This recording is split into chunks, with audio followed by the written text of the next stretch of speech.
내 아이디어를 AI가 먼저 냈다. 2024년 초여름, 마포의 한 브랜드 컨설팅 회사 기획팀 워크숍. 팀원 강 씨가 며칠 밤새 준비한 캠페인 아이디어를 야심차게 발표했습니다. 하지만 돌아온 건 팀장의 조심스러운 한마디였습니다. 그 아이디어, 사흘 전에 AI가 이미 제안했던 건데, 오랫동안 인류만의 고유 영역이라 믿어왔던 창의성에 낯선 균열이 발생한 순간이었습니다.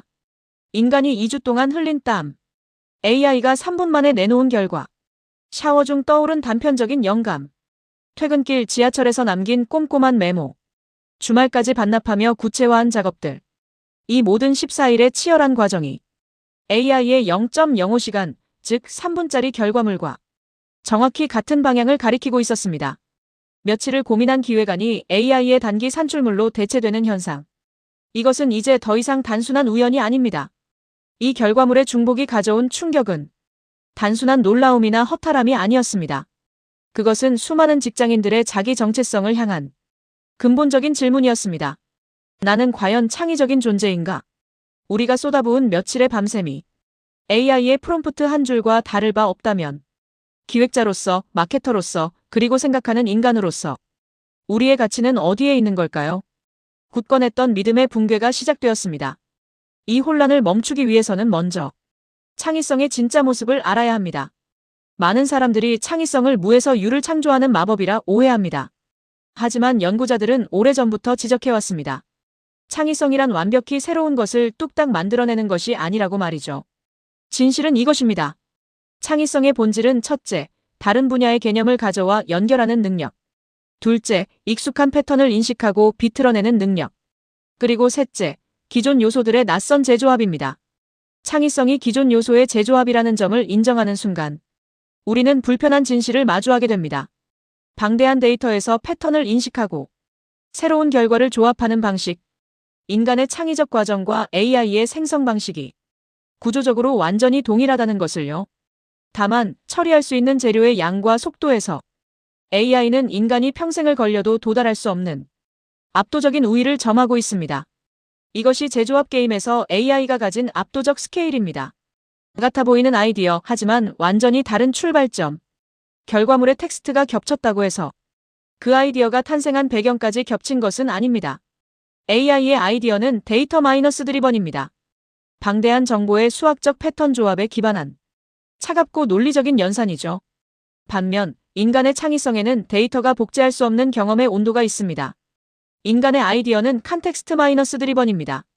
실패의 기억, 감정의 누적, 관계적 통찰.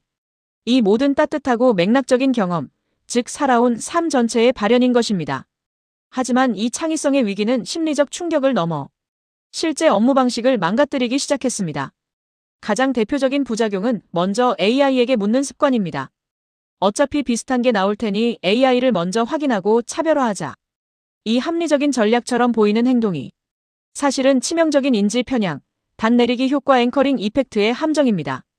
처음 접한 AI의 결과물이 무거운 닻이 되어 인간이 스스로 사고하고 확장할 수 있는 범위를 AI의 바운더리 안으로 좁혀버리기 때문입니다. 두 번째 변화는 아이디어 제안 자체에 대한 두려움입니다. 서울 강남구의 한 광고회사 브레인스토밍 세션. 평소 활발했던 회의실에서 발언량이 급감했습니다. 침묵의 이유는 단순하고도 서늘했습니다. 어차피 내가 낸 아이디어가 AI가 10초 만에 낸 것보다 못할 텐데 굳이 말할 필요가 있을까? 입을 닫는 것이 자신의 무능력을 숨기는 방어기제로 작동하기 시작한 겁니다. 개인의 창의성 위기는 곧 조직의 소통 위기로 번집니다. 결국 AI 시대의 진짜 위협은 AI가 인간을 대체하는 것이 아닙니다. AI로 인한 심리적 위축이 조직 내 아이디어 공유를 막고 구성원 간의 시너지를 질식시키는 현상입니다. AI 결과물을 확인하고 자기 검열과 위축을 거쳐 발언량이 감소하고 조직의 역동성이 상실되는 악순환. 팀의 기계적인 프로세스는 돌아가더라도 혁신을 만드는 소통의 엔진은 차갑게 식어가고 있습니다. 하지만 모두가 침묵을 택한 것은 아닙니다. 관점의 전환, 내 감각이 틀리지 않았다. 인천의 한 게임 기획자 류 씨는 아이디어가 겹치는 경험을 전혀 다른 관점으로 해석했습니다.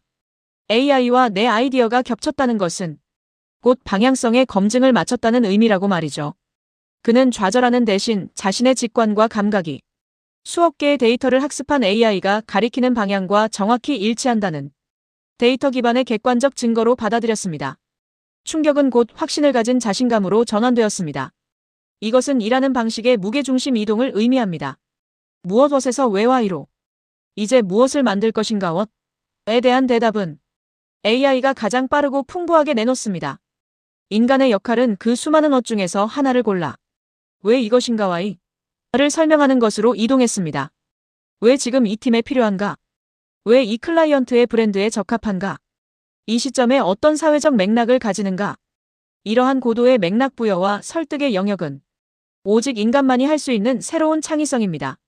뼈대 위에 사람의 감정 지도를 얹다. 경기도 성남의 UX 디자이너 이 씨는 창의성을 AI와의 경쟁이 아닌 협업을 통한 제3의 결과물 창출로 재정의했습니다. 새로운 공식은 이렇습니다. 먼저 AI의 레이어. 데이터 기반의 논리적 흐름, 구조화된 뼈대를 빠르고 방대하게 초안으로 제안합니다. 그 위에 인간의 레이어를 얹습니다. 현장 관찰, 사용자의 미세한 감정 지도, 예상치 못한 휴먼 에러에 대한 공감. AI 혼자서도 만들 수 없고 인간 혼자서도 그 속도와 퀄리티를 낼 수 없는 완전히 새로운 차원의 결과물이 탄생하는 것입니다. 우리는 발상 아이디어의 시대에서 큐레이션 CURATION의 시대로 넘어가고 있습니다.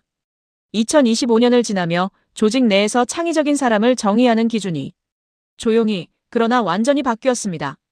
과거의 창의적 인재가 백지에서 반짝이는 아이디어를 쏟아내는 사람이었다면 새로운 창의적 인재는 수백 개의 구슬, 즉 AI의 제안을 꿰어 보배로 만드는 사람입니다. 좋은 아이디어를 고르고 조직의 맥락과 감정을 연결해 마침내 실행 가능하게 만드는 능력. 이것이 AI 시대의 생존 조건입니다. 이런 변화는 포트폴리오양보다 판단력 눈을 묻는 면접장에서 명확히 드러납니다. 국내 한 크리에이티브 에이전시의 채용 방식 변화가 그 증거입니다. 그들은 과거처럼 지원자의 포트폴리오 두께를 심사하지 않습니다.